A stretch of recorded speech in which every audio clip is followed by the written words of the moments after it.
temel felsefemiz sevgi.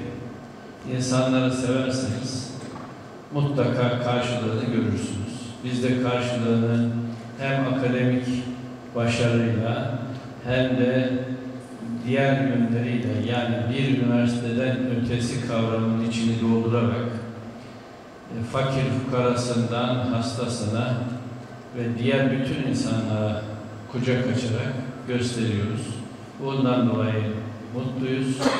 Ben şahsım adına böyle bir üniversitede yönetici olmaktan dolayı her zaman mutlu oldum. Mutlu olmaya da devam edeceğim.